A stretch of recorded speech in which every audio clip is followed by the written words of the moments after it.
Hello everyone, my name is Ronald Mark Robbins, and today I'll be debating which one will be better, the Xbox Series X or the PlayStation 5. What is the largest debate to ever befall mankind? Is it whether Trump was a good or bad president? Is it whether the Star Wars prequels are better than the originals? Or is it that chocolate is better than vanilla? All of these are well-known debate topics, but the one that takes the icing off the cake is the age-old question of preference: Xbox or PlayStation? Ever since I was a little kid, I've grown up playing video games with my dad and my friends. My family has had almost every gaming system you can think of, from the Atari Jaguar all the way to the Nintendo Switch. But personally, the Microsoft Xbox One X is one of my favorite gaming systems of all time. I have spent countless hours on Xbox Live with my friends, playing well known games such as Halo and Minecraft. But I've also spent some time playing PlayStation products as well. For this speech, I've researched all the upcoming specs as well as the new features coming to these next gen consoles through the sources of TechRadar, The Verge, and Tom's Guide. Even though I own and love both PlayStation and Xbox, I believe of the next gen consoles, the Xbox Series X will be a better console than the PlayStation 5 due to its console specs, available game library, and price tag. But first, let's talk about the console specs that'll be within these next gen systems. Looking at both the Xbox Series X and the PlayStation 5, the Xbox Series X will have way better specs than the PlayStation 5. Although the PlayStation 5's 8 times Zen 2 cores at 3.5 GHz and 10.28 teraflops are impressive, the Xbox takes it one step further, with a CPU of 8 times Zen 2 cores at 3.8 GHz and a GPU of 12 teraflops, according to the information from Windows Central. This new hardware will turn the Xbox Series X to be 4 times as powerful as its predecessor, the Xbox One X. VentureBeat has also confirmed that a new feature called Quick Resume will be added to the Xbox Series X and will allow players to instantly switch between games at ease. This feature takes what the PlayStation already has and makes it 5 times better for the next generation, even beating out PC's operating systems. Knowing how the consoles are going to work is good, but knowing exactly what the games that power is going to produce is another. In addition to the Xbox having better specs, the Xbox Series X will also host a bigger game selection than the PlayStation 5. Unlike the PlayStation 5, which will only support backwards compatibility with the top 100 PS4 games, the Xbox Series X will host almost every Xbox game to ever come out, from the original Xbox all the way to this newest Series X.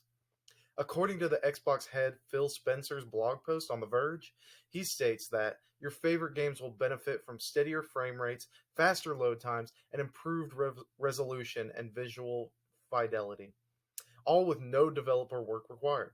Your Xbox One gaming accessory will also come forward with you. Microsoft has also made their game easily accessible with their Xbox Game Pass. To sum up what the Xbox Game Pass in Microsoft words, the Xbox Game Pass is an unlimited access to over 100 high quality games, with titles added all the time for a low price of $10 a month. As for PlayStation, there currently is no such system in place, as users have to pay full price for their games in their store, usually around $60. Now that you've heard all about the Xbox Series X, from its specs to its games, let's talk about pricing. As you know, everyone would love to have the new and improved consoles, but what's stopping them? The price. When the previous generation of the Xbox and PlayStation came out, I had many friends who switched over to PlayStation 4 because of its $400 retail price, rather than the $500 retail price that the Xbox One X had. Fortunately for my friends in this next console generation, Tom's Guide tells us that the new Xbox All Access will help buyers seemingly pay for the new Xbox itself. How does it work, you ask? With an Xbox All Access subscription, you can lease an Xbox One X from Microsoft with a 2-year period, and even trade that Xbox for the new Xbox Series X when it comes out, saving subscribers tons of money. Another price problem people run into is buying games again for their new consoles, but with Smart Delivery, you don't have to buy those games again. TechRadar claims that the Xbox Smart Delivery, if you already own a game from a previous Microsoft console, will be automatically transferred to your newer one, if some companies let you do that. It has already been confirmed that if someone buys Cyberpunk 2077 for the Xbox One X, players do not have to worry as they can easily play it on the Xbox Series X free of charge. Unfortunately for the PlayStation, will make you pay for the game again even if you own it on the PlayStation 4. Not only will you be able to play older games on the newest console, but Microsoft will upgrade the graphics and the flow of your game just so it matches your system for the best, all for free. In conclusion, looking through the specs, game selection, and pricing range of the Xbox Series X compared to its competitor, the PS5, the Xbox Series X will be a huge success with console gamers alike, beating out the PlayStation 5. Although not everything for each console has been released, so far the Xbox seems to be totally dominating the PlayStation, thus far winning in this grueling battle. As for me, I will be buying the Xbox Series X so I can relive the joy I once found playing the games with my dad and friends again. Thank you for your time.